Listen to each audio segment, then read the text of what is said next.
के लोकप्रिय channel news line में आपका स्वागत है। दिन भर की तमाम छोटी बड़ी खबरों के साथ मैं हूं शिल्पा वर्मन। आगे बढ़ने से पहले जानते हैं आज की हेडलाइंस। गिरिडीह सांसद और विधायक ने किया छठ घाटों का निरीक्षण एवं 5 हाई मास्ट लाइट का किया लोकार्पण। बेंगाबाद के पारडी में विवाहिता का कुएं में मिला शव, पुलिस ने कब्जे में लेकर पोस्टमार्टम के लिए भेजा। बिरनी के पारा शिक्षकों ने बैठक में लिया 15 नवंबर से आंदोलन का निर्णय, करेंगे मोहराबादी में अनशन। और गिरिडीह जेल में बंद कैदियों को कैंप लगाकर दिया गया कोविड वैक्सीन। अब खबरें विस्तार से। गिरिडीह सांसद चंद्र प्रकाश चौधरी और गिरिडीह सदर विधायक सुदीव्य कुमार सोनू ने सोमवार को गिरिडीह के विभिन्न छठ घाटों का निरीक्षण किया। घाटों पर चल रहे साफ सफाई एवं अन्य कार्यों की प्रगति पर संतोष जताया। गिरिडीह के सांसद चंद्र प्रकाश चौधरी और गिरिडीह सदर के विधायक सुदीव्य कुमार सोनू ने आज सम्मिलित रूप से गिरिडीह शहर के विभिन्न छठ घाटों का निरीक्षण किया और छठ घाट पर पिछले 15 दिनों से चल रहे साफ सफाई, सौंदर्यीकरण इत्यादि कार्यों की समीक्षा की। दोनों ने पाया कि विभिन्न विभागों को छठ घाटों को सुव्यवस्थित करने के लिए जो टास्क दिया गया था उस पर 90% काम हो चुका है और आने वाले 2 दिनों में शेष कार्य पूर्ण कर लिए जाएंगे, जिससे यहां आने वाले छठ व्रतियों एवं आम जनता को किसी प्रकार की परेशानी का सामना नहीं करना पड़ेगा। मीडिया से बात करते हुए माननीय विधायक श्री सोनू ने कहा कि अगले साल छठ घाटों की व्यवस्था को और दुरुस्त कर दिया जाएगा। इसके लिए प्रारूप और प्राक्कलन बनाकर सरकार को भेज दिया गया है। आशा है उसकी स्वीकृति मिल जाएगी। इसी क्रम में माननीय विधायक एवं उनकी अनुशंसा पर झरिया गादी छठ घाट, मेट्रोस गली छठ घाट, शीतलपुर छठ घाट, आम घाट सहित 5 घाटों पर लगाए गए हाई मास्ट लाइट का लोकार्पण किया और सीहोडी वार्ड नंबर 11 में मुख्य पथ में आम बागान होते हुए बन रहे पीसीसी का शिलान्यास भी किया। इस दौरान नगर निगम के उप नगर आयुक्त राजेश प्रजापति, झारखंड मुक्ति मोर्चा और आजसू जिला अध्यक्ष गुड्डू यादव, रॉकी सिंह सहित कई नेता और कार्यकर्ता के साथ साथ संबंधित क्षेत्र के वार्ड पार्षद एवं संबंधित छठ घाट पूजा समिति के लोग उपस्थित रहे।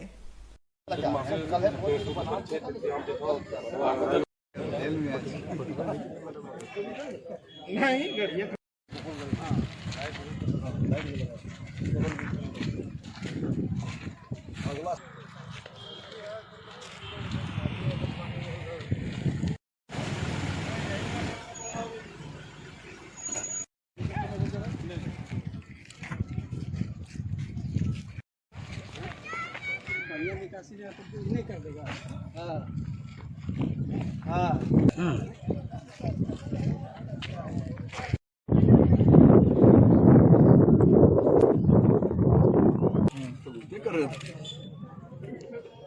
चलिए चलिए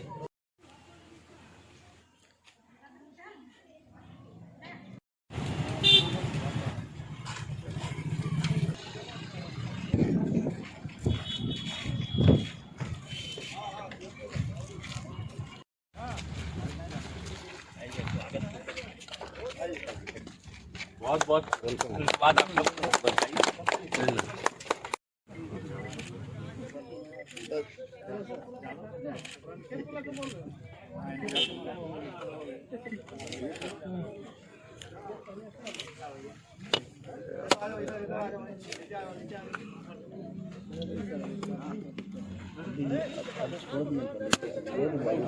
उठा लेगा राजू, ले राजू, रेवा अंदर किया।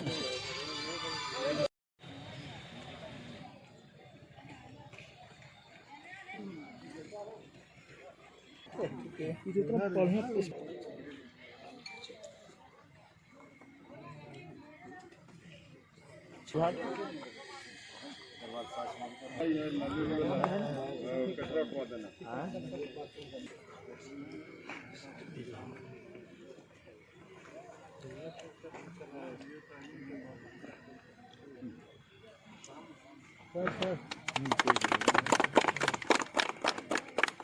सीधा ले सर।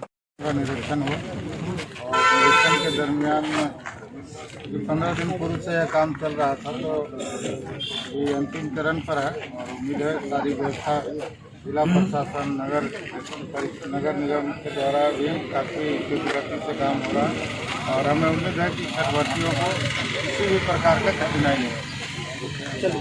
विभिन्न छठ घाटों का निरीक्षण कर यह सुनिश्चित किया गया कि आज से 15 दिन पूर्व हम लोगों ने जो निरीक्षण करके काम का टास्क दिया था विभिन्न विभागों का, वो कितना पूरा हुआ। मेरा यह स्पष्ट मानना है कि लगभग 90% काम हो चुका है, 10% काम बचा है। वो 10% काम 2 दिनों के अंदर में हो जाएगा। घाट पर जहाँ तक लाइट का सवाल था, पोल भी लग चुका है, लाइट भी लग चुकी है और ये परमानेंट स्ट्रक्चर है, ये साल भर यही रहेगा। ऐसा नहीं है कि छठ के बाद इसको खुल जाना है। और निगम के माध्यम से हम लोगों ने इस घाट के बृहत्तर सौंदर्यीकरण से लेकर नागरिक सुविधाओं का एक प्रस्ताव भेज दिया और हमें पूरी उम्मीद है कि अगले साल छठ में इस घाट की माने व्यवस्था और सारा चीज बदले हुए स्वरूप में दिखाई पड़ेगा। बेंगाबाद थाना क्षेत्र के पारडी गांव में विवाहिता का तैरता हुआ मिला शव, मायके वाले हत्या का आरोप लगा रहे हैं। बेंगाबाद थाना क्षेत्र के परडिया गांव के एक कुएं में गांव की ही एक विवाहिता का शव तैरता हुआ मिला, जिसकी सूचना ग्रामीणों द्वारा बेंगाबाद पुलिस को तत्काल दिया गया। सूचना पाकर बेंगाबाद पुलिस घटना स्थल पर पहुंची और शव को अपने कब्जे में लेकर पोस्टमार्टम हेतु गिरिडीह सदर अस्पताल भेज दिया। मृतक की पहचान परडिया निवासी सुरेश यादव की पत्नी चांदनी देवी के रूप में हुआ। मृतक के मायके वाले ने हत्या कर शव को कुएं में डालने का आरोप लगाया। पुलिस मामले का जांच करने में जुट गई थी।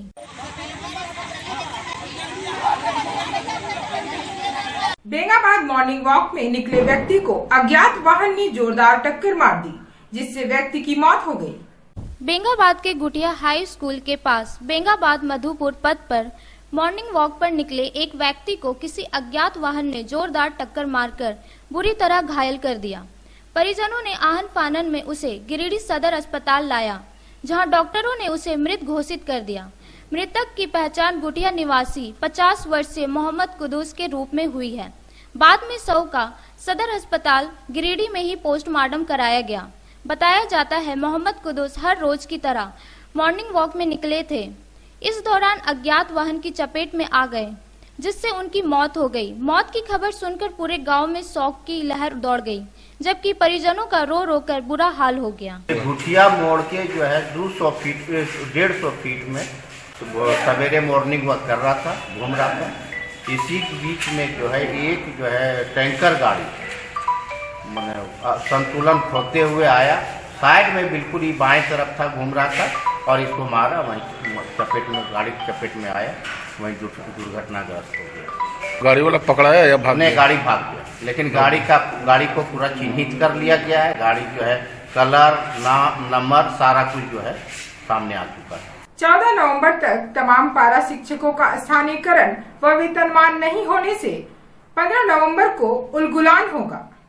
शनिवार को बिरनी प्रखंड में एकीकृत मोर्चा की बैठक हुई, जिसकी अध्यक्षता प्रखंड अध्यक्ष मनोज शर्मा व संचालन प्रवक्ता रिसाल चंद यादव ने किया। सभी पारा शिक्षकों ने कहा कि यदि 14 नवंबर तक बिहार मॉडल नियमावली की घोषणा नहीं होती है तो 15 नवंबर से हंडिया बर्तन लेकर मोरहाबादी मैदान में तंबू गाड़ देंगे और जब तक झूठी हेमंत सरकार हमारी मांग नहीं मानेगी तब तक आंदोलन जारी रहेगा। पारा शिक्षकों ने कहा कि हम लोग किसी के बहकावे में नहीं आने वाले हैं। हम लोगों को एकीकृत मोर्चा पर पूर्ण भरोसा है और एकीकृत मोर्चा के नेतृत्व में ही सभी 62,000 पारा शिक्षकों का वेतनमान व स्थायीकरण होगा।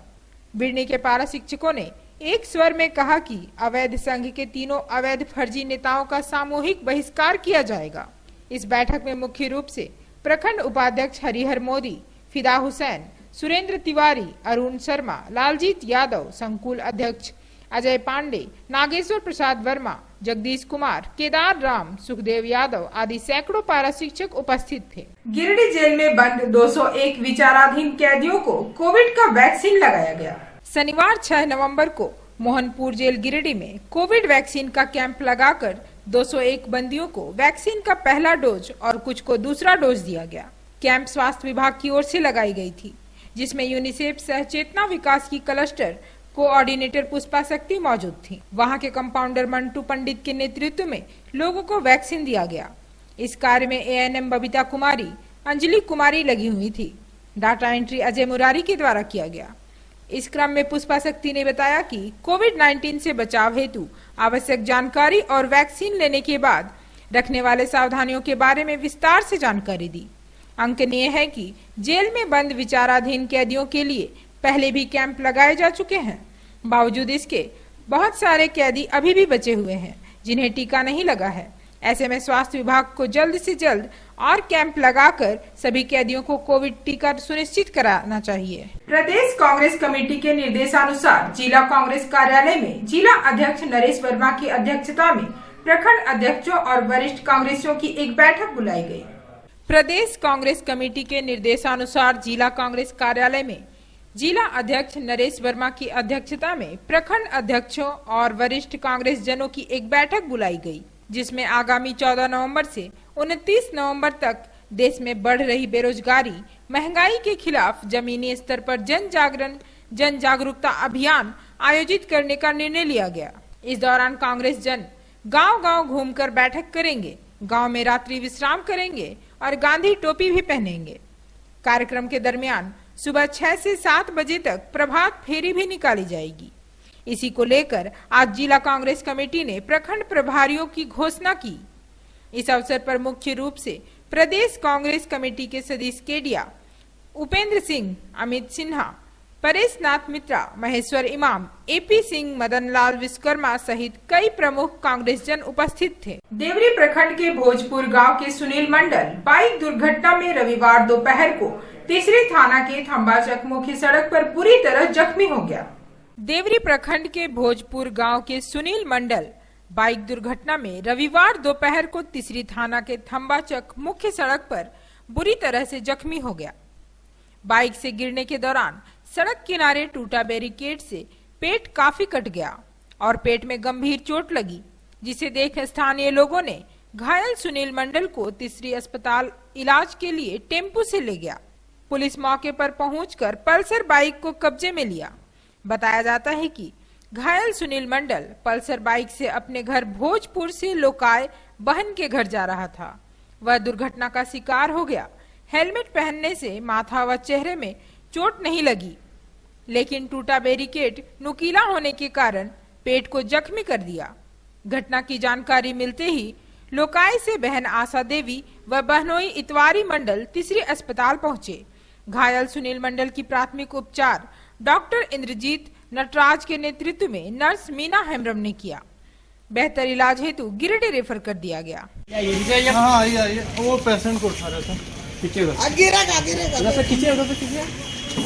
गिरेगा देखना। हाँ दे देते अपना